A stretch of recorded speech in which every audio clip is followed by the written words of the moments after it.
Hi, and welcome back to Football Made Simple. Stefano Pioli and Ole Gunnar Solskjaer faced off in a crucial round of 16 second leg.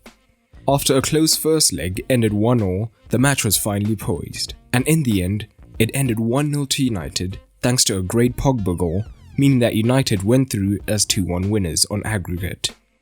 The XG indicated that the match was tight, with United making the most of their chances, 0.98 to 0.86.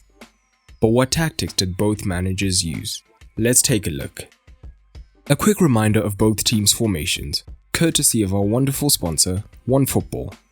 Pioli and Solskjaer both opted for the 4-2-3-1.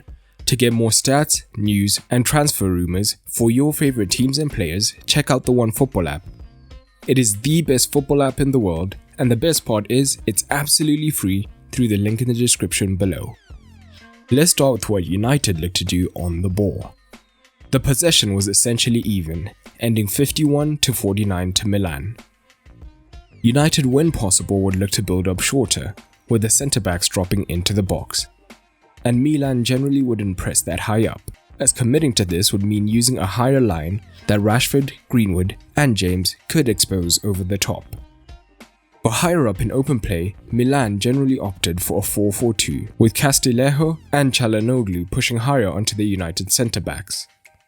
Despite this leaving Milan 3 versus 2 down in midfield, Kessie and Mate tended to back up this press to cut off the central progression, which could be successful at times.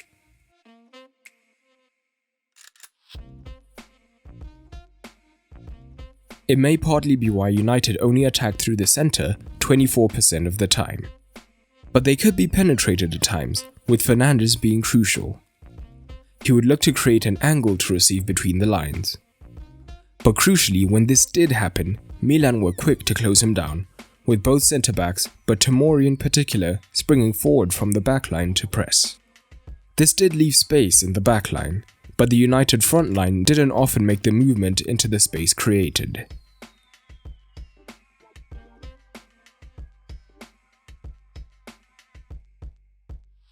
But as the match went on, Milan did look to adapt to this threat at times, with the front two dropping deeper onto United's double pivot, allowing Kessie and Mathieu to compact the space between the lines.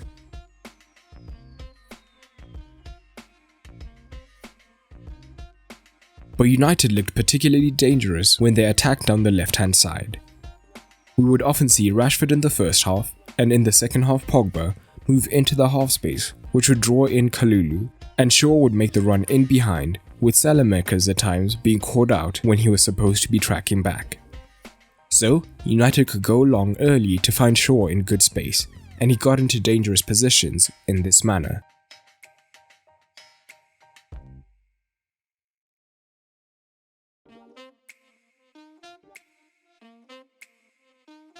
But to get away from the two-man press in deeper regions that made it difficult to progress, Fred or McTominay could drop in to be the third centre-back and get more time on the ball. Fred tended to do this down the left-hand side, and once he did, Mathieu could be drawn out of position, creating space in this left half space. Rashford or Pogba could drop deeper to receive, but more commonly, they stayed higher up to pin back Kalulu, and Fernandes would move across to receive in the half space. However, although he saw a lot of the ball, Fernandes did struggle to make a difference in this match.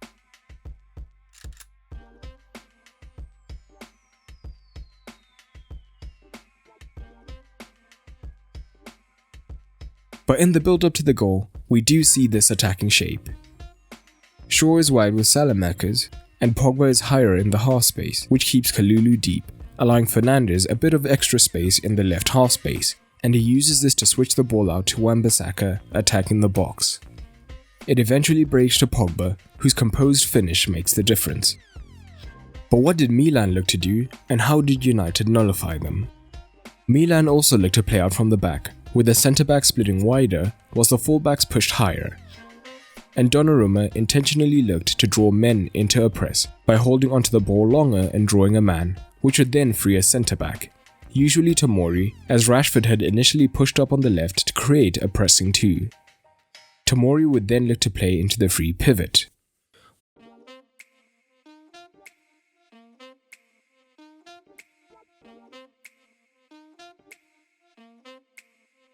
One of the reasons that Milan wanted to drag United into a press was due to the lack of pace at centre-back for United, Maguire in particular, and Milan consistently looked for the early ball over their top to try and take advantage of this.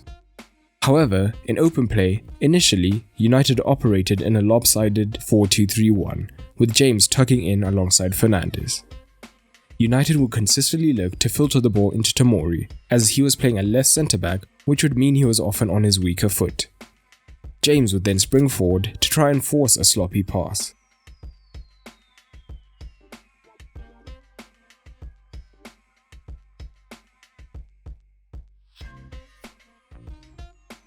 In the second half, United altered this shape, shifting to a 4-4-2, with Fernandes instead from midfield pushing up alongside Greenwood.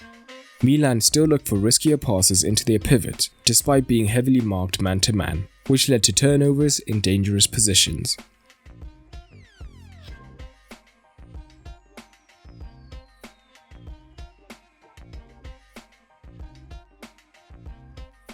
And Theo Hernandez was Milan's biggest attacking threat when higher up.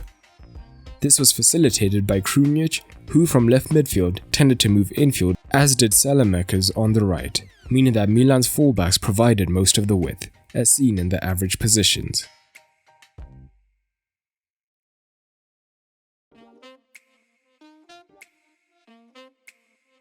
This would drag Wan-Bissaka central, and Theo Hernandez is great at making attacking runs down the outside to get a shot off or a dangerous pass.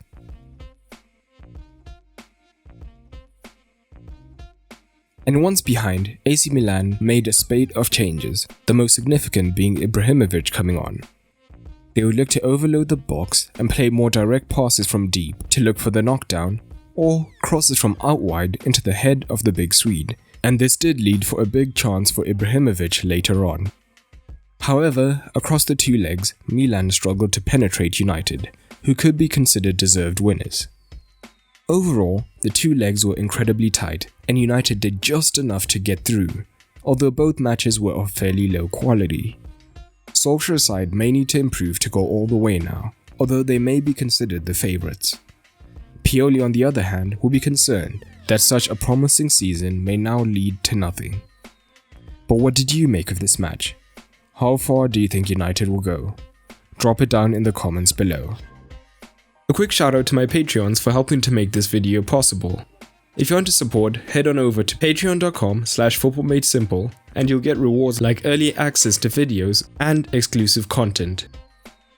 A special thanks to Alavi Partner for helping to support Football Made Simple on Patreon and helping to make this video possible. But that's all for today, and remember, keep it simple.